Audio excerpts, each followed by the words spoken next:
All right, Shalom. Before I start, I'm going to give all praises to Yahweh Bahasham, Yahweh Shai Bahasham, Rakah Kodash, double honors to the elders and apostles of Great Millstone. Peace, blessings, and salutations to all the like Akim wa Akwath, learning, teaching, and truth and sincerity. Another video through the Spirit. And this one, we're going to be looking at the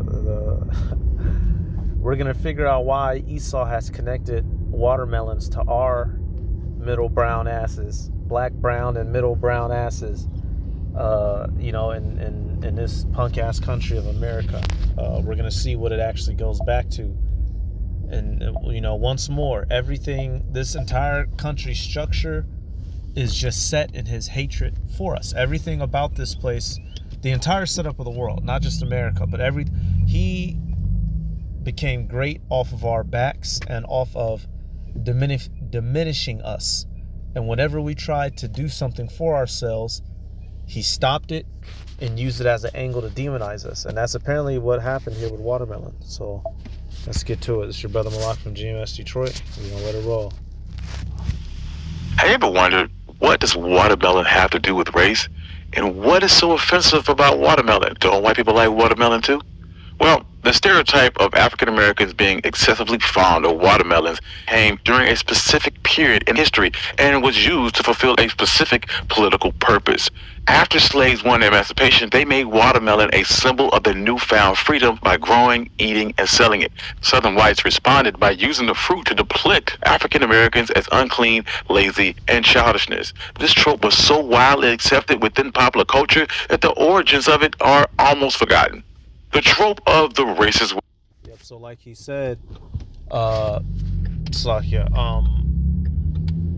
it's the origin story has become buried because it's been seen. He was able to connect us with being, childish, swinging black monkeys off trees, little watermelon, that type slave talk type nigga. You gonna see it. He gonna have the picture showing. All right, everything that he's we're gonna repay him these things in the kingdom. Making us just clowning us. We're gonna pay him back. Watermelon didn't emerge until after emancipation. In the early 1900s, the European imagination associated the typical watermelon eater with Italians or Arabs. A British officer stationed in Egypt in 1808 described the watermelon as a poor Arab feast, and noting that the locals ate them ravenously as if the passers-by was going to snatch them away. And so that's actually pretty neat right here. See, two things just happened in this little couple of sentences. Now, one, basically the image of watermelon was connected to who? The Italians and the Arabs. So it didn't even that image didn't originally begin with us. But something else he just admitted, whether he realized it or not, he just told you this was a British soldier stationed in Egypt. But he said that those were Arabs over there, and that they're the ones who eat the watermelons. So watermelon was associated with Italian Edomites and Arabs. But this just goes to show you, I'm just making an extra little point that those mother effers who are in the land of Egypt, they're not Egyptians, they're Arabs. So that guy, whoever wrote that report, that British officer, he fucked up. All right, but just showing you, this wasn't even originally a stereotype for us. They adapted it to us. All right, and this is actually, I'll just get this real quick. Psalms 44 and 14. This is one of the curses that has been given to us. This is one of the ways to know that we're Israelites. The fact that that video even exists, that we're able to be associated with such. All right, Psalms 44 and 14. It says, "Thou makest us a byword among the heathen, a shaking of the head among the people." Right there. So we are a byword. Matter of fact, we'll get that real quick. So we'll take a look at byword. And then I'm gonna go back to the video. I'm just, laying the grounds. Makest us a byword. Byword. It looks like mashal, proverb, a parable. Similitude, a parable. Yep. Sense of ethical wisdom. So we've become a right here. similitude, parable, an opinion, a sentence. All right, they have sentences, phrases of words against us that make us look bad. Okay, I could go down the list, but YouTube would take the video. All right, N-word this, N-word that, porch N-word, porch monkey, you know, night roach, all types of shit, right? Ate them ravenously as if the passers-by was going to snatch them away. Watermelon rinds were apparently a common sight on the streets of the port city of Rosetta. In Egypt, watermelon was also associated with uncleanliness, laziness, and childishness. These associations eventually made their way to America, but watermelon hadn't yet been connected to African Americans. In fact, at that time, Americans were just as likely to associate watermelons with white Kentucky hillbillies or New Hampshire yokels as they would a black South Carolina enslaved person. During chattel slavery, some plantation owners would allow their slaves to cultivate and even sell their own watermelons. Sometimes they would even give them a day off during the summer to enjoy their first watermelon harvest. Southern plantation owners viewed their slaves' delight in watermelon as an indication of their own supposed compassion. Slaves were also careful to relish watermelon in a manner that followed the code of conduct established by whites. As a result, whites could expect slaves to act in a manner of a caricature of a watermelon-craving, juice-driven pickaninny. Refusing to comply with this stereotype could jeopardize the precarious relationship between master and enslaved. The abolishment. So that right there, if any of those words, you know, because he was using some big words. So basically, when watermelon was being introduced to us, you know, they started stereotyping us with it, and we had to eat it in a stereotypical manner. We had to shuck and jive and dance and clap and play, let the juice, you know, fall all out your mouth. Otherwise, massa might come beat you. Basically, if you were eating it like a civilized person, the so-called white man might come do some harm to you. He wanted to see you eat it like a monkey. So here it is. He's calling us monkeys. He calls us these jokes. He tells us we like grape Kool-Aid. But if we're being civilized, you know, he'll come kill you. All right. And what does that sound like? Psalms 137. All right. They require what? A song of us. See, this is what happens when, you know, we've been taken as slaves, so we don't have any autonomy. He's able to do us any old type of way. All right. Psalms 137. What's this turn? Psalms 137:1. It says, "By the rivers of Babylon, there we sat down, yeah, we wept when we remembered Zion." And we are in a modern day Babylon, which is America. All right. When we were pulled out, you know, last time, or I'll say the first time dealing with Nebuchadnezzar, we were taking literal Babylon, but now we are in Babylon. We're in the daughter of Babylon. All right. It says, "We hanged our harps upon the willows in the midst thereof, for there they carried us away captive." For there they that carried us away captive required of us a song, and they that wasted us required of us mirth, saying, "Sing us one of the songs of Zion. How shall we sing the Lord's song in a strange land?" All right. So here it is. We're in these devils' captivity, and they want us to entertain them with our life force.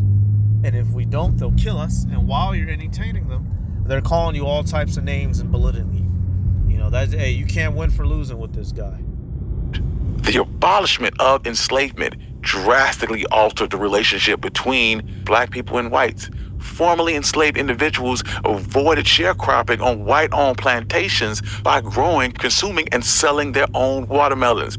This behavior of enjoying your freedom and cultivating your own land and selling watermelon in public markets provoked a major fear within the white community. And that's the other main reason. This is the main reason why they begin to demonize us.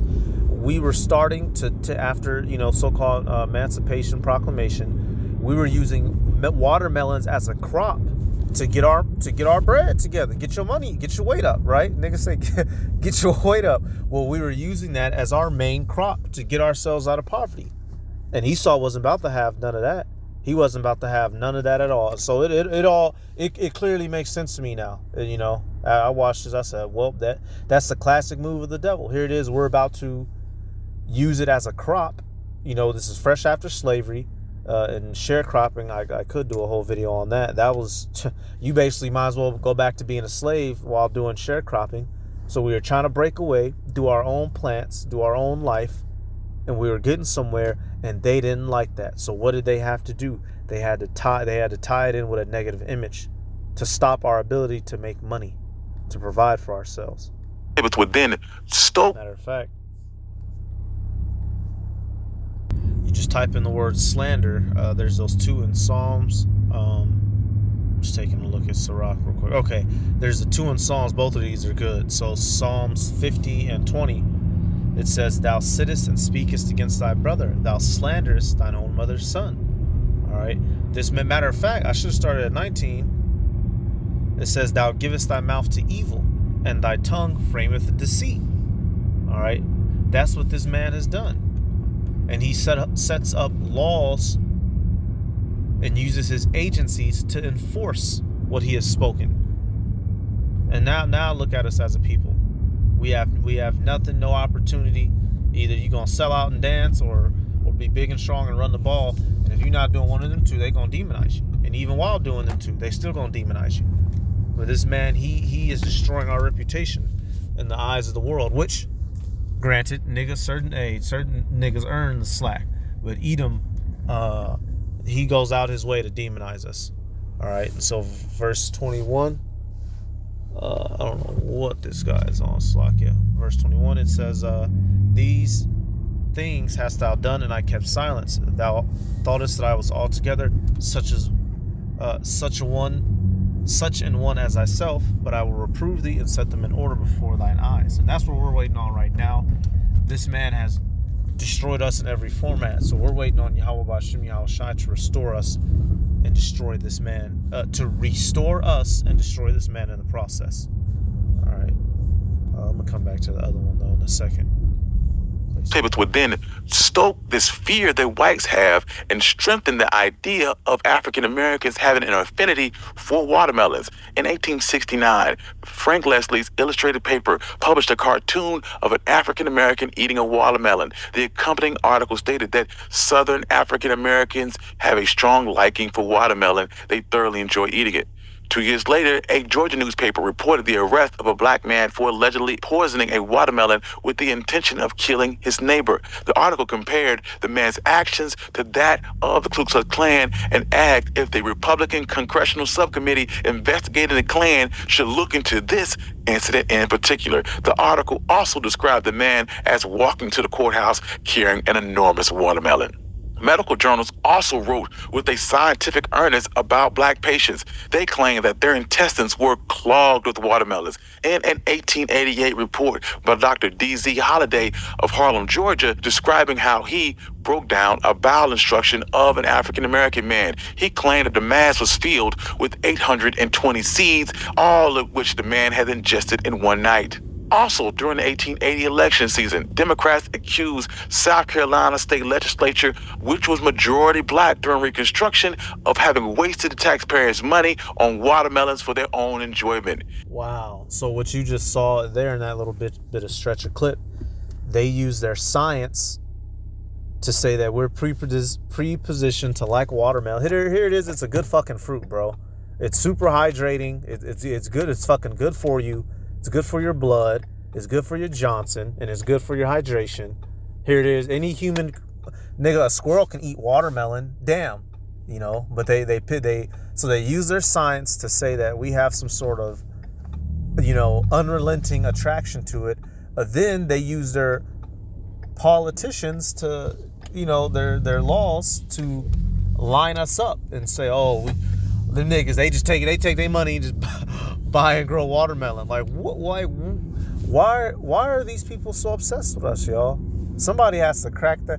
Why is the Edomites so obsessed with us? I mean, we know why, obviously, of course.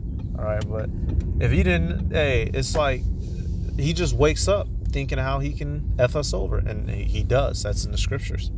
All right, but this man, he uses his science and his law to demonize us over some fucking watermelon fruit. So now let's go get this other one.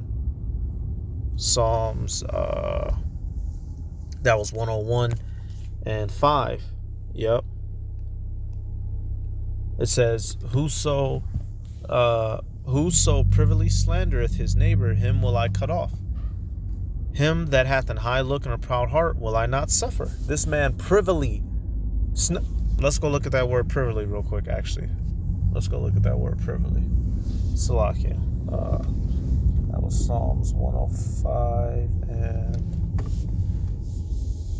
what was that? 5. Oh, yeah, 101, I believe. Salakia. We're gonna look at that word privily, because he does this shit sneakily. Sneakily. Let's look at Psalms 101 and 5. Let's look at that word privily, just to give you a better understanding. It looks like sathar. That's Hebrew for sathar. Coveringly. Says hiding place, secrecy. Secret place. So he does things secretly, y'all. He uses his tools to secretly slander us, so it's non-obvious, it's subconscious. All right, and many times it is blatant. Not blatant, but he likes to privily tear us down, y'all. So let's coming back. We're gonna finish it. Majority black during Reconstruction of having wasted the taxpayers' money on watermelons for their own enjoyment. In 1915, the white supremacist film D.W. Griffith, A Birth of a Nation, included a watermelon feast as a depiction of the emancipation, as corrupt northern whites encouraged former enslaved people to stop working and enjoy watermelons instead.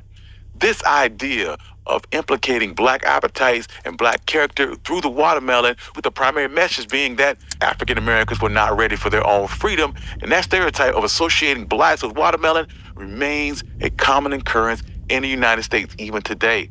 For example, in 1947, when Jackie Robinson broke Major League Baseball's color barrier, he was confronted by race-baiting taunts, including crowds throwing garbage, tomatoes, and watermelon rinds at him.